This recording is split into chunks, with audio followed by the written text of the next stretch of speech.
Our semi-final at the qualifier for the end of the Storm Europe has started, and well, we're currently on Sky Temple. Our map here for the best of one. Virtus Pro is playing against the Goofers. And to the left side of the map, we have Neusen on Rhaegar for Virtus Pro. We have Power of Dream on Tyrael. Sefkaja is playing Kel'Thas. We have Neon on Falstad and Toxical on Myrddin.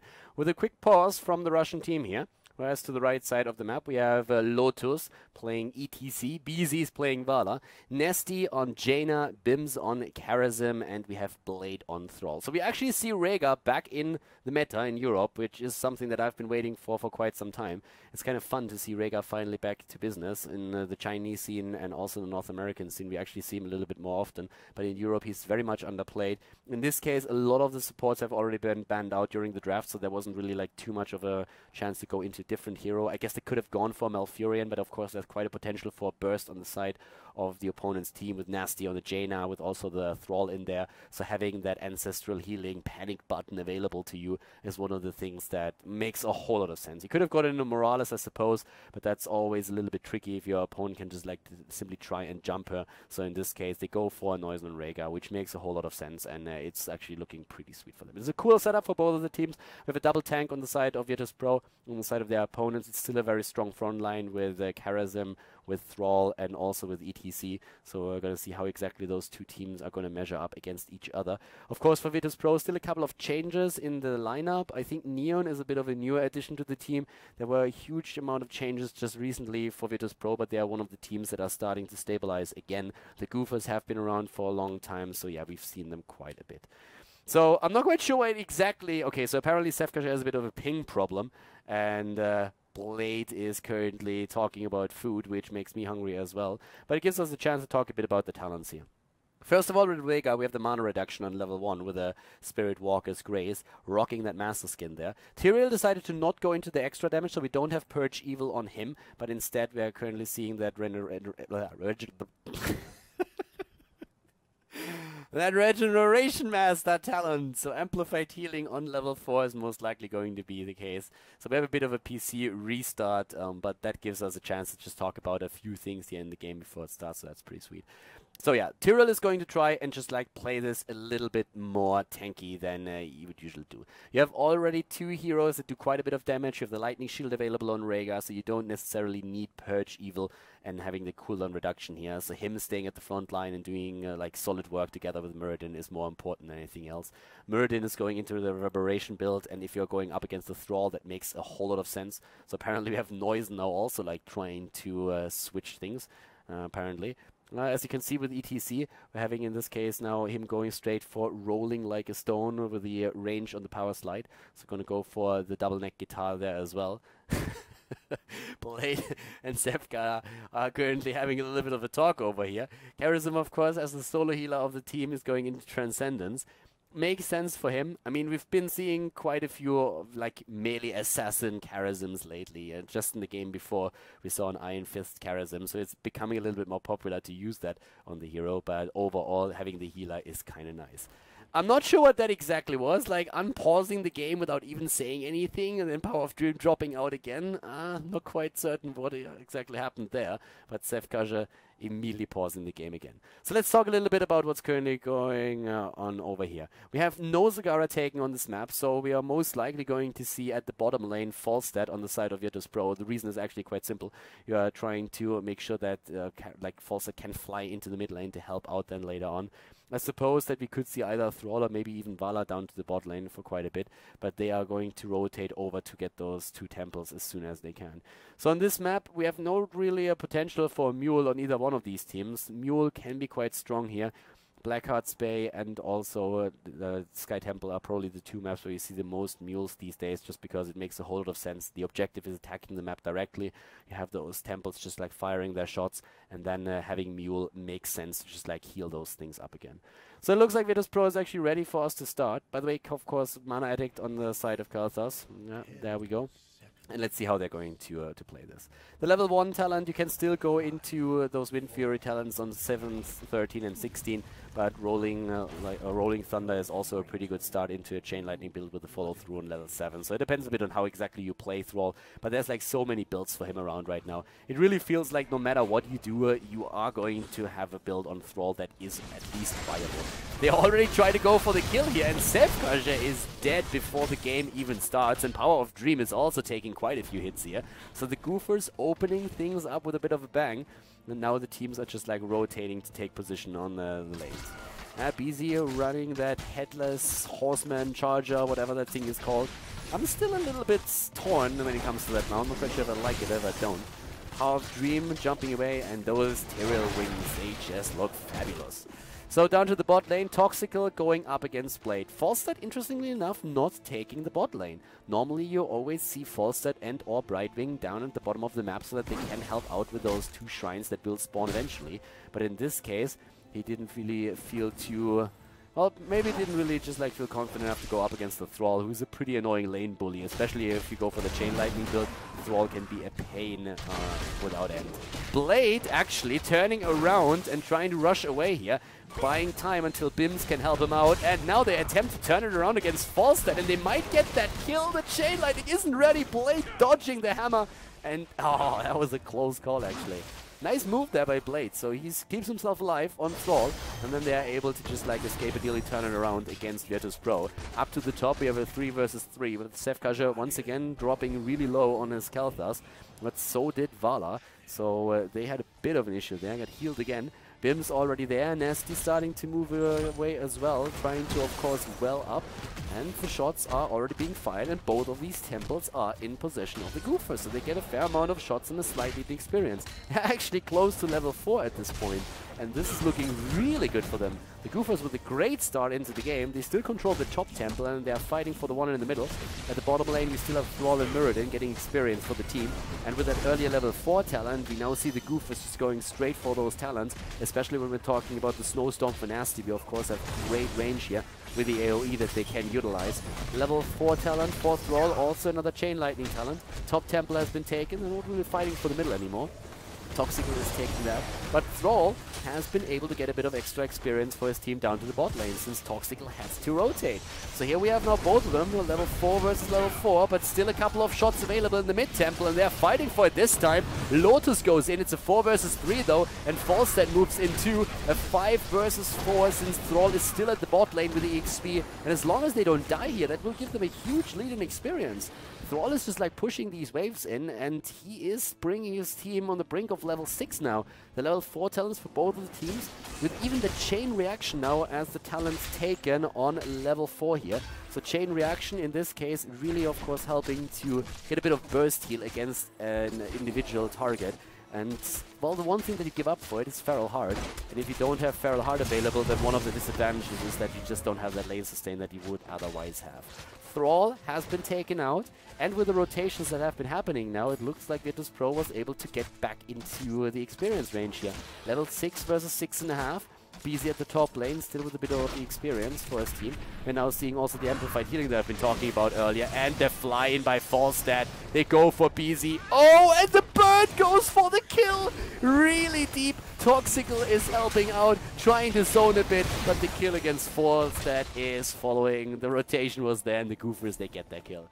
Pretty fun match here actually right now. The bird really wanted this one, so yep, they jump in for the kill, but they get punished. It was a good chance that they can survive this actually, with even Muradin moving into zone a little bit and going through the wall. That was at least a chance of that happening. But for now, we have with level 7, just keep rock and take, and we're having the Searing attacks. You also see now Frostbitten on level 7 for Jaina, and we have follow through for Dawn.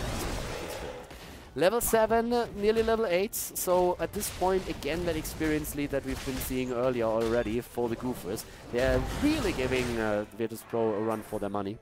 Now in the level 7, Fission Bomb, Battle Momentum have been taken.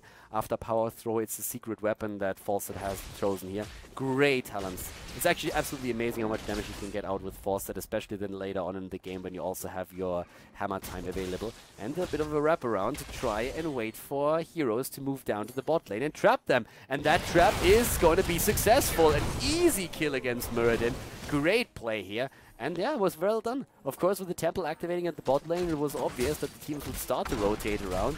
And this time, the Goofers were a bit faster, getting into position and trying to wait for one hero to move down to the bottom of the map and snipe him so that they get a bit of a lead. And that's exactly what happened. The top lane is now being pushed, and there's also that Bruiser camp, of course, available that has been taken a bit earlier by Virtus Pro. But in general, they are in trouble right now. They have their level 7 talents, but they're already an entire level ahead for the opponent. And with their temple at the bot lane taken, the fort is already down. In the mid lane, we see Tyrael in trouble. He's trying to get away here. He dies. Blade will most likely fall as well. And yes, he does, to the explosion of Tyrael. But still, this is getting a bit worse. Vala now also dying, so Virtus Pro at least able to get a few kills in. And they might be able to also get Lotus here. And they do. They go in straight away once more with Falset barreling in. Toxical had another Storm Bolt ready in a second as well. Could actually use that for Nasty here.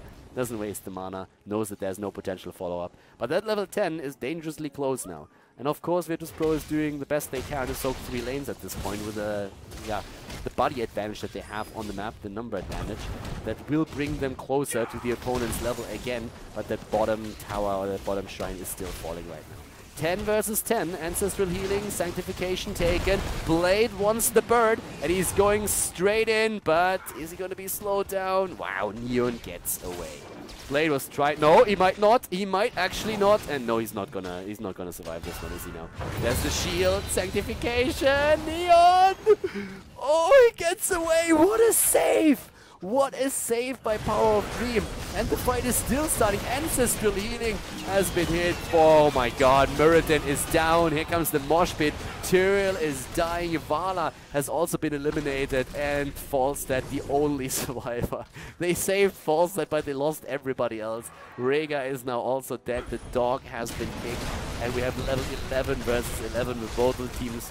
Yeah, well, one of the teams moving straight for the boss, but both of the teams are of course going to try and get that level 30 next. But yeah, that fight with like Ring of Frost coming in, that mosh pit at the end, it was just way too much. That big fight up at the top where Falstad was trying to escape from Thrall, Tyrael helping him out, and the rest of the team is just rotating over, and then in the end it's Virtus Pro that gets completely demolished here.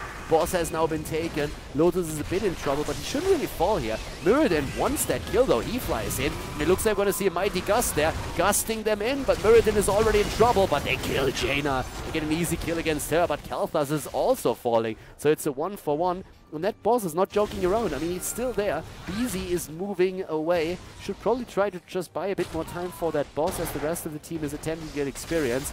But yeah, of course, Vala is going to fall eventually. The boss, on the other hand, is already busy to the left side, going straight through that wall. And in the meantime, we're seeing also the Goofers with another attempt to go for a camp and also soak experience in the mid lane. It's all about like trying to really get a bit of an advantage over your opponent at this point. And the big advantage that the Goofers are looking for is level 13.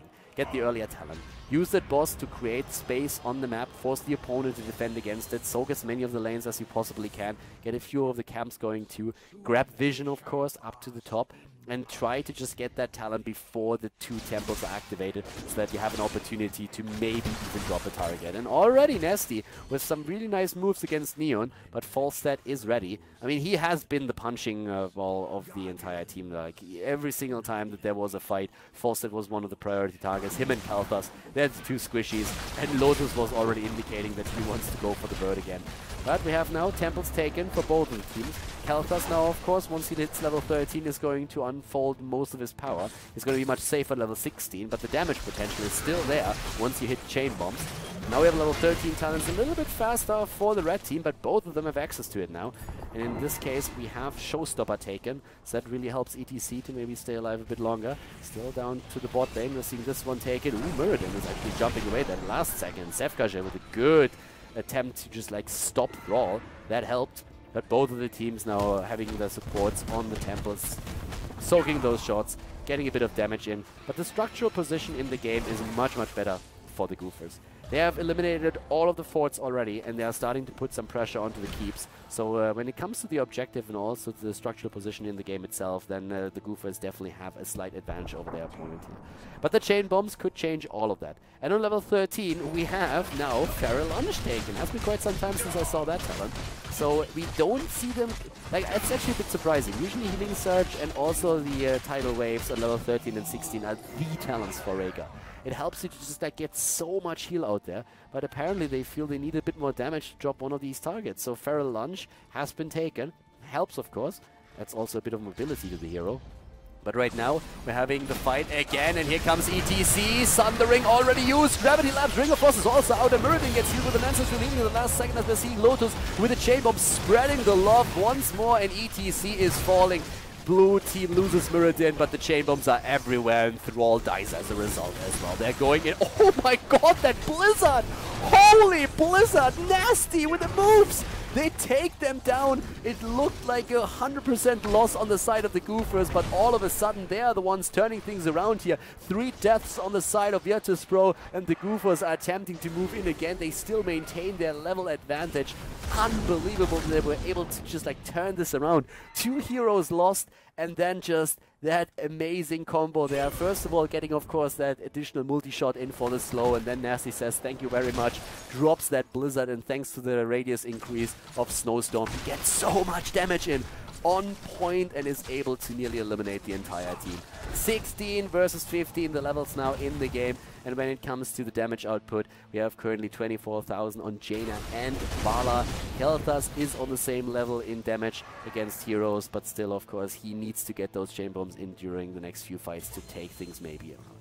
Once again, level 16 talents, the Forked Lightning for Thrall with a double charge that he has now. Blood for Vala. Imposing presence for ETC. He's apparently done with being bullied the entire time and decided that he wants to at least get something out of it. That makes him a bit safer in those scenarios. And of course, when we're talking about Karazim, who by the way went into the 7-sided strike, which you probably already have seen, but just pointing out again. Echo of Heaven and Circle of Life have now been taken too. So getting the healing numbers out, but still trying to go into the 7-sided strike so that you can especially try and burst Mirrodin down if you get a chance. Without the level 16 talent, Virtus.pro doesn't even bother going for that particular temple because they already realized there's absolutely no way they can make this happen. So instead they are splitting, trying to get the experience for their own level 16, and they get that now. Yeah, well, Power of Doom needs to be a bit careful here, but he wants the wave, and he gets it. And here's the talent. Arcane Barrier, Holy Ground. Again, they go for Tyrael, but he can't jump away right now. Is he going to be-burst it too fast? Here comes immediately his own ult, and Ancestral Healing is also coming through. ETC with the attempt to go into a mosh pit, but that has been thwarted. He explodes, and it's again a 5 versus 4. Tyrael keeping himself alive earlier on in this fight, thanks to his heroic ability, and now they're taking down Jaina, and they're going for the rest of the team as well. Thrall is going to fall. He was attempting to go for Neon, but he didn't get false set. Very well played here, and this is the chance that Virtus.pro has to turn things around now. They are currently on the map with 5 heroes up against 2, and that's the opportunity that they need to go for a boss. It's so much that they can get with this one, especially since Mirrodin is at the same time taking the temple up at the top, so he's getting the last few shots easily soaked. Too late Bim's approach onto the temple. The shots have been soaked already. All of the forts have now fallen, and this boss is going immediately for keep now down to the bot lane.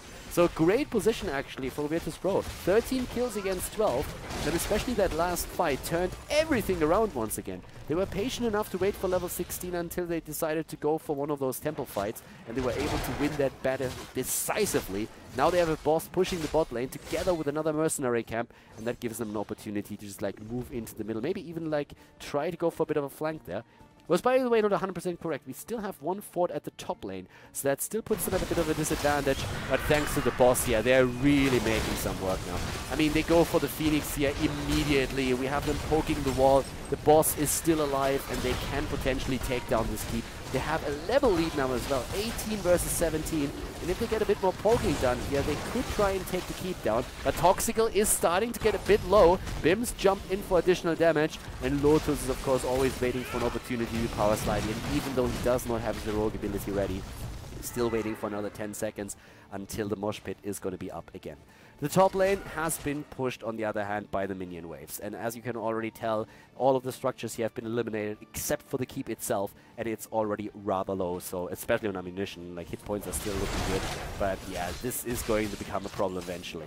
camp is being taken. Last second there. Toxical, I can tell you one thing, he was thinking about jumping in. As Muradin, sometimes you want to go for that magnificent jump that leads you right, brings it right next to an opponent's hero that you can lock down with a Storm Bolt and allow your team to kill. But of course, it's a huge risk to just jump into such a position. You should never do it. But yeah, in this case, he didn't, and that was definitely the right choice. He can get sniped down too fast. 2 temples active, and I like the rotation that we're seeing here on the side of the Goofers. They move towards the left side, steal the camp away. That means that the bot lane is being pressured even more. And now to the top, we have those temples active. And with them eliminating the fort at the top, this is now going to attack the keeps directly. And teams are both looking for, well, they're both really cautious because one fight at this point can still, let's put it like this. If Virtus Pro wins the next fight, they're very likely to win the game because they could go for 2 of the temples if it's the decisive battle if they win. If they go for 2 of the temples, that's all that they need. But at the same time, they're only 1 level away from level 20, so they're a little bit reluctant to really commit to a 5 versus 5 battle that they could very well lose and then find themselves behind again. So instead, they just deal with the minions and also those siege giants at the bot lane. They go for the temple at the bottom of the map. They leave the opponent the one to the top. And with this one now, they will drop one of those keeps, and that's the thing that's most important to them. The same is also going to be true for the Goofers, though. They have access to the mid keep, took that down already. But yeah, this is going to be the shots fired right now. They drop a keep on both sides. That level 20, on the other hand, is the huge advantage that Virtus Pro really has over their opponents. So they're trying to go for the Storm Talents and then force something down with those Storm Talents. The ideal scenario for them is a temple being activated as long as the opponent doesn't have access to the level 20 talents. But either way, this should allow them to get not only the mercenary camps on the map, but maybe even burst through another wall in the mid lane. And they're going for the kill, actually. They're flying in. What? Yeah. Falstad. What was that? So Falstad suicide successfully, and that allows now a 4 versus 5 battle in the bot lane with level 20 talents ready. Lotus moves in, no more pictures yet. Sanctification has been used, and Toxical is already rushing away. Yeah, Falstad kind of threw that for them. I guess he didn't see all of the heroes. That's the only explanation that I have why he tried for that. Lotus is still there. He still has the mosh pit ready. He needs to wait for his cooldown, though. They're trying to lock Toxical down. It's a 5 versus 4, and guess what? They're going to hit level 20 any second now, and there it is. We already have them. By the way, no rewind on Rhaegar. Instead, Rhaegar went for the Storm Shield. Rewind can be really nice if you want to get the additional heals out, and is oftentimes used on him. But Storm Shield, of course, in one of those big battles can be quite helpful. So we have Epic Mount. We saw that in action. Not quite successfully at that, but still. And we have also a double Hardened Shield, whereas on the side of the Goofers, we're having a quadruple Bolt of the Storm. Yeah, these guys are going to blink all over the place. This is going to be like Whack-A-Mole, or Whack-A-Hero probably is the better description. Every time one of these guys pops up, you have to try and burst them down. So another Storm Shield then again on the side of Karazim. Interesting enough, he did not go for a Transgression. They figured out that they didn't really need enough, didn't really need more damage. Instead, they're just like trying to go for a bit more sustain in this setup now. But yeah, this is a pretty interesting scenario. A nice trap that they have set up here too. I'm not quite sure if that's going to work. They know exactly where the opponent is located, so the temples are both going to activate in another 20 seconds. Vision has been taken. There's also a boss on the map, so keep that in mind. If you get that boss right now in this, like if you're playing with Virtus Pro and you get the boss, then it's more or less... It's not a guaranteed win, but it's a very good chance that you can end the game on the boss. And that's also why nobody's going for the temples now, because that's something that the Goofers realized. They already know that they have to do something here. So we have everybody just like moving in over here again. Already the fight about to start. Blade slowed down by the Frost Jot of Vala. Now Power of Dream is also using that Eldruin Smite again. They go for Thrall. Thrall is trying to turn it around, and they go for Falstad. But there it is. He barrels away in the last second, and the Ancestral Healing helped him out. Oh, a nice mosh pit against 3, but not enough follow-up damage. Jaina was a bit out of position for this one. They are using the 7-sided strike, but Rhaegar is dead, and with a 5 versus 4, they are moving in to take down Kel'Thas. He didn't have enough damage. Thrall is still alive, keeping himself alive here. But 5 versus 3 in the game. Both of the temples are still up, and they are going to try and end it right now. 2 of the keeps are already gone. Virtus Pro is on the ropes right now. They are down for the count at this point. Blade, Breezy, Bim, they're all there. Both of the temples are going to be soaked, and there is just nothing that's going to stop the red team from winning this game. There's only Meriden Falstead still available. Well, we have also Tyrael still in game, but 2 of the heroes are dead, and that's all that you need. Both of the temples are attacking the middle, and of course, they're just desperately trying to... Oh, they could actually burst Lotus down, and they're going to get him, I suppose. They're going to go in, and yep, they get the kill. The temple over here could still do a bit damage, but not enough to drop the core. So a nice move from the Goofers, moving in with a few of their heroes, trying to attack the core. Vana is still, Jaina is still on the temple, getting the shots in, 40% on the core. They're moving in, and they are going to finish what they started. The Goofers, they move to the final after taking down Virtus Pro here in the semifinals of the end of the Storm Europe qualifier. Job well done. Good job here on Sky Temple by the Goofers, and GG. Okay, everybody, that's it for the day. We had some really fun games here, and I hope that you enjoyed them and also the commentary. Of course, we're going to have more Heroes of the Storm action on the channel in the near future. So if you enjoyed the esports scene Heroes of the Storm, make sure that you hit that subscribe button on Khaldor TV and also like the video if you haven't done that yet already. There's going to be more European games. We're going to have more North American matches as well. And of course, if you're interested in the Chinese Heroes of the Storm esports scene, I'm going to have more games on the channel as well in the near future as those leagues start again. At the same time, though, if you have friends that are also interested in esports and in Heroes of the Storm, make sure that you forward the channel to them and share it with them. It was a pleasure casting for you today, guys. I hope that you enjoyed, as I already mentioned, and I hope to see you next time for more Heroes of the Storm action here on Khaldor TV. See you guys soon. Have a great day. Bye-bye.